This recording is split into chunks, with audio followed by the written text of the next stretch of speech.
Welcome back to Stationeers, and today I need to correct a few things from last episode.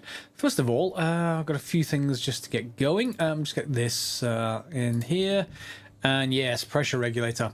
I forgot there was a back pressure regulator, so I set things up on the roof. Well, they do work, clearly, but we can do things a whole lot easier with one of these things. So, hopefully one of these things. Yeah, back pressure regulator still needs only one rather than two. So if we just pop onto the top, you'll see I had, just a recap, this basically monitors the pressure and then turns this on. What we're going to be able to do, however, is quite a nice flip of this. Basically, we're going to have this monitor the temperature and pull in from the atmosphere when the temperature is too high. Okay, and that's quite a nice and easy change. On this side, however, we should be able to just correct this with a couple of changes. I'm going to put the pressure regulator up here, and I need to make one more thing, and then we should be able to get things going. So I want to find a recipe, and I just want a vent. I just want a passive vent, really. Can I build one? I can, and let's just have that go. Nah, it won't take very long. While I'm doing that, I've cleared out some stuff from over here. It's over in our locker, and I'm going to start moving across these supply crates over here in the middle of nowhere once I've actually emptied them, so the rest are over here in our little locker, and that should be good. We are running out of power, but it's just about to turn dawn, and as you can see, I now have 7 solar panels. I still have room for 3 more, and I'll be building them. I just not yet. I need to go mining whenever I want to actually build more. But that should sort out our power problem. Well, not power problem, a lack of power building up. We want that battery to be full, ideally, a lot of the time. And let's get up here. So all we're going to really need to do for this is disconnect a few things, and then we should be okay. So let's get our tool out, and we're just going to take up... I want to find the right tool. There we go. I'm going to take out the active vent entirely. What's feeding that power? Where's that power bit? Oh, it must be a... Yeah, you can just about see it. It's going straight down there. Fine. I'm not going to remove that cable for the moment. I am, however, going to want to grab... Where was that passive vent? Did I not pick up the passive vent? I thought I did. Active vent.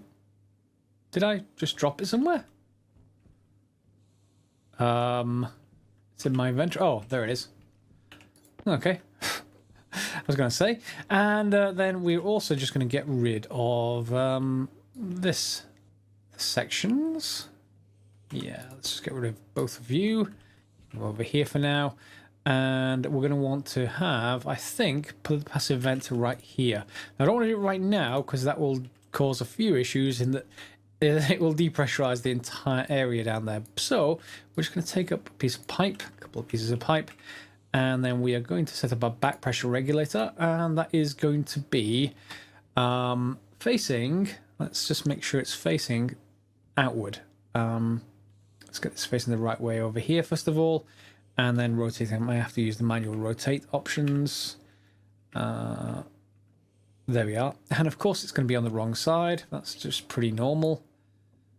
But we need to feed power into this side, and then we need to set this up. So if we grab our screwdriver, we should be able to set this to say, in fact, 50 kPa is fine. Yeah, it's already set up. So if we turn this on, anytime we go over 50 kPa in there, it will open, and then it will shut again. What we may be able to do with this is... let's just see. Yeah, we can set it up. What it doesn't really do is let me set up, you know, how fast it opens. I don't want it to accidentally depressurize everything, but hopefully this will actually work. And I'm going to leave it at, yeah, I'm going to leave it at 50. I don't know why I moved it, but that's fine. I just need to then do a couple of quick rearrangements. I'm going to need to route that cable around, so I'm going to take this up for a second. And then I'm just going to put in a corner piece like that, and that should let me get the cable around if I put this way. Okay, so that shouldn't outgas, which it isn't. That would be very bad for that wheat plant that's growing down there, but otherwise it would work. And then I'm just going to need some other bits and pieces. I'm going to need some cable coils, so let's just get some of that being produced. Oh, you're out of copper. Okay, probably because I put it in here. Yep. Let's just put that in this side and... Oh, whoops. Yeah. Yes. Give me the copper back. Okay. Now you can make me some cable coil. Let's put this active vent away. And we'll just put iron back in here, I think. At least for the moment.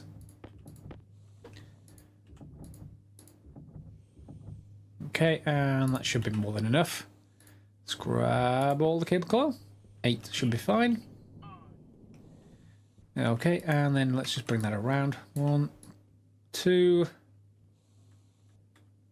3, 4, 5.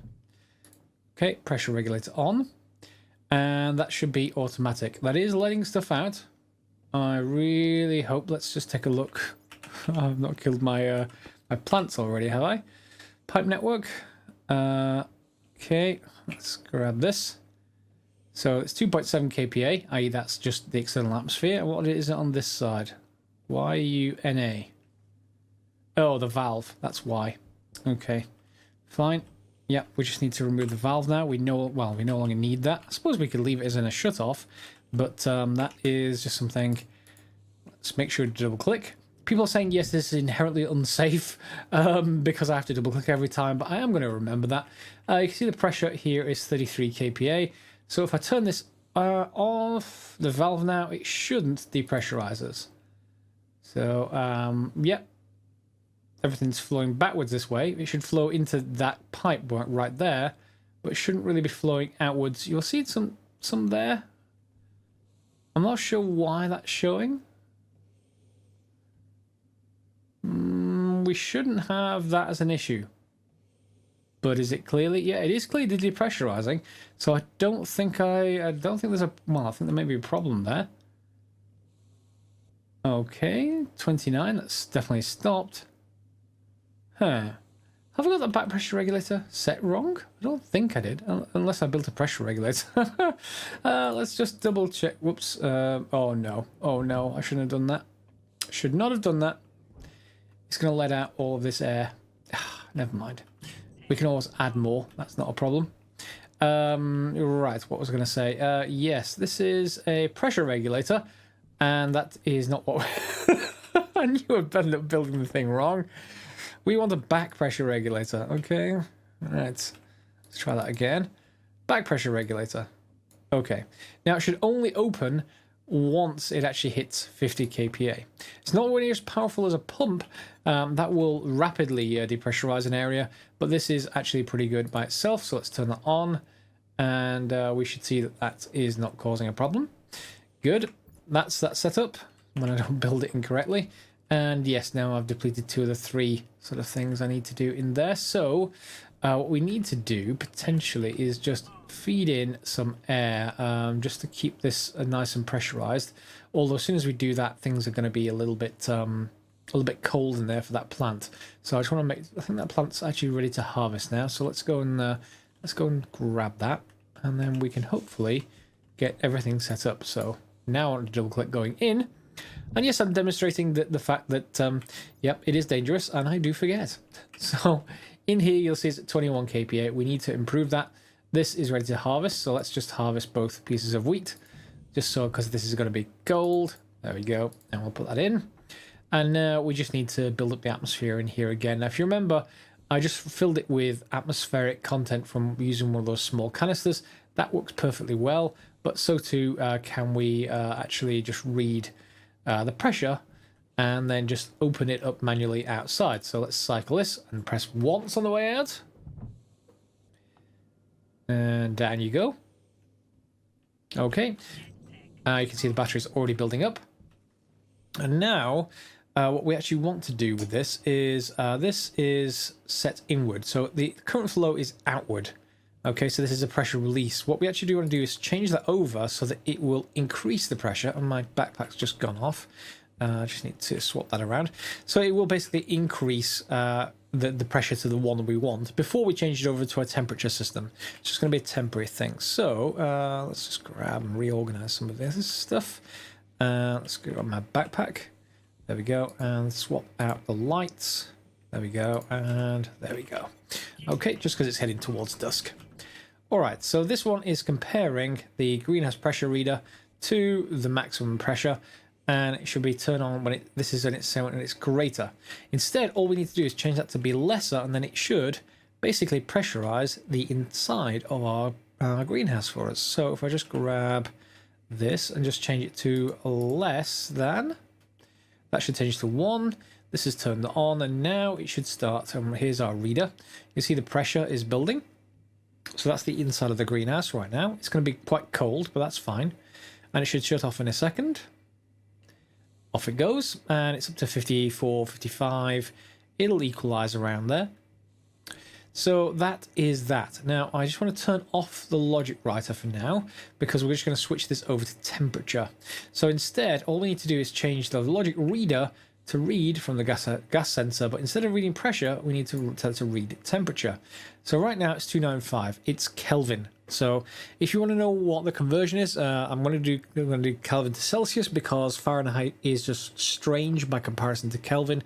You can look up Celsius to Fahrenheit online, but Celsius basically is 273 plus whatever you want in Celsius. So if you want a temperature of 25, it's 273 plus 25, or 273. So that's what, 298 is 25 degrees. So 298, let's call it an even 300, is a comfortable temperature in there. Okay, so 300 would be fine. And if we then just change this over to, whoops, 250, I actually want to change the smaller ones. That's too small. How about, there we go, so 300. So we want to know if the temperature now is greater than 300. And we can rename these, because it says pressure reader, but it's not really pressure reader anymore, it's temperature. And this will trigger if it ever goes over that, at which point it's going to open this, but that right now needs to be set back again. So hang on, is this set outward, so it's going inward right now? That would not, hang on, that would help, yes. So it's set to inward, which means cold air will rush in. That's the important part. Cold air will rush in, cool it, and then be released by this if it overpressurizes. Good. All we need to do then is re-enable the logic writer, and this whole system should be set up. It should keep things quite comfortable. So if I head inside there, and that's quite nice. That's building up very, very nicely. Cycle to interior. I need to double click that, and then we'll test the system. There we go. Okay, so what have we got in here? We've got, obviously, it's looking like it's depressurizing. It's not. It's just filling out 3 blocks of space, and it's at 3940. So it's at 23 degrees C. That's actually not too bad. We can bring up the temperature a little bit. So remember, we set it to 300, which is not going to be too much more. If I just bring up the temperature a little bit more, you should see the system kick on in a minute. We just have to wait for it to reach, what was it, like 27 degrees or something like that. So 26, and it's, oh, hang on, there it is. That was it triggering. So you see when it reaches its trigger value, it tries to basically correct. So 25, keep waiting, and it'll just turn on for a very short pulse and keep the temperature exactly where we want it. So 26, and there it goes again. So it brings us down 4 degrees each time it pulses, which is perfectly fine as far as I'm concerned. So I can turn off the wall heater, the cooling system works, and then we can then just put in a, let's say, I'll just put in a couple of wheat this time, and then we'll slowly increase this as time goes on. We're going to need a microwave and some other bits and pieces to grow other stuff, but that's the start of our greenhouse, really. And that now needs to be set here, so that should not depressurize us. Please.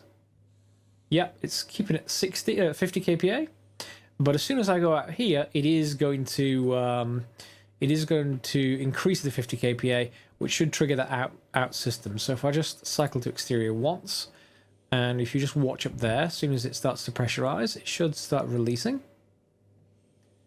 There it goes. And if we look up here, there it goes. So the atmosphere goes out. Now, someone did say, instead of doing this whole system where you've got it connected to the inside of the airlock and have this system for cycling backwards and forwards, they were saying that the problem was that you were cooling the atmosphere. That's absolutely fine. It doesn't matter, because the those plants will more than compensate for any cooling I could possibly be doing. Just double checking that is actually around right. Let's take a look at here. Yeah, 59 kPa. It is letting some of the atmosphere out, but that's absolutely fine. It's going to bring it back down to 50. If I wanted to be even higher there, I could just grab my tools and we could set it to, I don't know, about 75. Still absolutely fine and works just okay. All right, so that whole system now is running, so we don't need to do anything else other than obviously put in plants when we actually want them. So I guess that then brings the point of what we're going to do with the plants once they're actually done. Well, there's a few blocks you actually need to make, and one of them is the microwave, this appliance, and I think the other one is the reagent processor, if I remember rightly. Yeah, one's like basically a food mixer, food processor. So the microwave, you require everything that we already have. Good. What about the reagent processor? You are also fine. So we can probably build both of those. But if you remember, they need this funny table you've got to build them on. Sort of a... It's just basically it's got a plug socket on the top of it that you plug them into. So let's just build one of you. That looks relatively easy.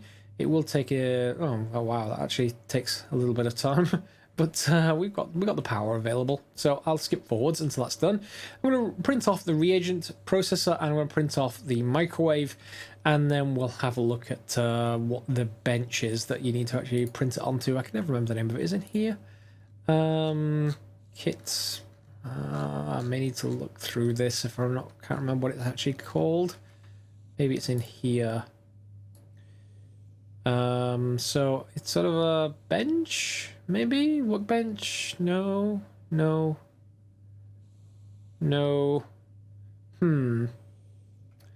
I will come back once I've figured out what it's called. I was right, it is called a bench. It just happens to be that it's in kit furniture. So, whoops. Just remove that for a second.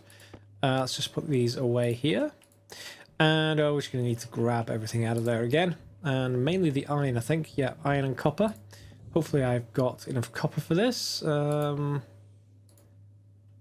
I get enough iron? Please? Hopefully. You can go back up.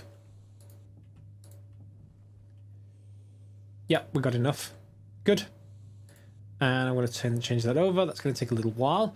I'm not even sure I have enough space out here anywhere. I think we're just going to end up building probably here, something like that, until I have more floor space. Maybe here, that might do as well. I can't remember if I think it's at the front, the actual power connector. So having it like here would be fine, I think. Give me the kit furniture. Come on, give me. No contents to... Oh, it's at the bottom. Haha. Wrong machine. There we go. So chair, bench. There we go. So it does have it has a power connector. So if we just put that and line it up here, yeah, let's put it like there, even with the front of the pipe bender, and drop that over here. And then, do I have any cable coil left? Oh, probably just short. I don't need the data port for this. Yeah, I'm just of course I'm short, with the one thing that I actually need being in the wrong machine. But yep. Let's just use the rest of this 4 copper just to make cable coils. And coil. And we'll just have all of that produced. And let's get my cutters. Grab some of this. There we go. Okay, so you should have power. You do. And then all we need to do is really just equip these to the top of it. So if I just grab these... Does it just require me to drop them and then use my wrench to connect them? Yep. So that's connected. This is very much non-obvious by comparison to other things, but it works just like your tanks into your tank connectors, etc. And there we have the power on, and then we can turn these on, hopefully. Well, they do have power. Well, the microwave can turn on. Maybe you can't turn the reagent processor on until we actually process something. Fine. So that's those both done, and then we need to go and look at the recipes. So one of the things that I used to make, I'm hopefully not changing the recipe too much, is the cereal bars. So the cereal bars are made from wheat and probably soy, I imagine. Soy milk, maybe. Where is my... Is there anything in there? No, nothing in that one. I'll need to move that around. Anything up here? Nothing I need to look for. Yeah, I need to go and find my soy and then grow some of that inside our warehouse. Tomato, soybean, that's what I wanted. Corn and fern. So yeah, let me just check the recipe online and then we can see what we need to make for the cereal bars. And there we go, we have four wheat growing quite nicely. The cereal bars just need wheat and nothing else. Once you have 10 wheat spare, and I suggest leaving some over just in case you make things, well, in case any little accidents happen, let's put it that way. We can take 10 wheat, put it into the reagent processor, and put that through. That turns into flour, turns into 10 flour. 10 flour in your microwave should convert into, convert into a cereal bar. So we have everything we need now to create perhaps not the most well, best source of nutrition, but at least an initial good source of nutrition. Of course, we only have this portable hydroponics. There are 2 other tiers of hydroponics above this from memory. There is one with built-in lights, so full-on hydroponics. That needs a much bigger greenhouse. That's going to need us to expand our base. And of course, this initial starter base is just to get us going before we start thinking about bigger buildings.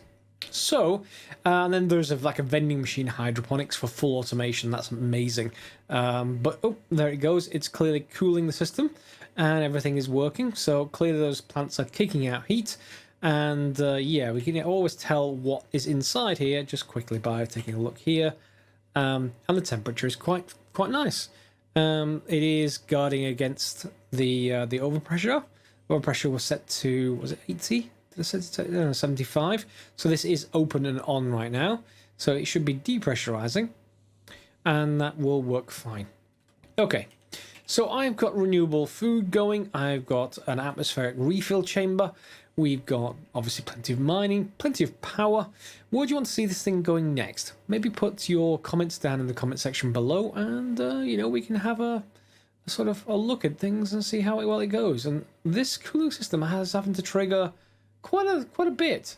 I'm just hoping that this thing is powerful enough to actually to basically open and depressurize. It seems like it is, but just doesn't depressurize very fast. We can always use a pump and some electronics to do it faster if we want to. The pump takes up a lot more power when it turns on, however. This does not. So I'd like to stay with this unless unless there's no other option. And yeah, our wheat is growing. So yeah, I'm pretty happy with that episode. I think we'll leave it there with that done, and we have nearly full battery now. It's halfway through the day, and we've got everything ready to go. So yeah, where do we go from here? Opinions? Put them in the comments down below, and happy to take a look at the next episode. I think we're probably going to have to go into bigger buildings because everything is going, you know, a little bit around.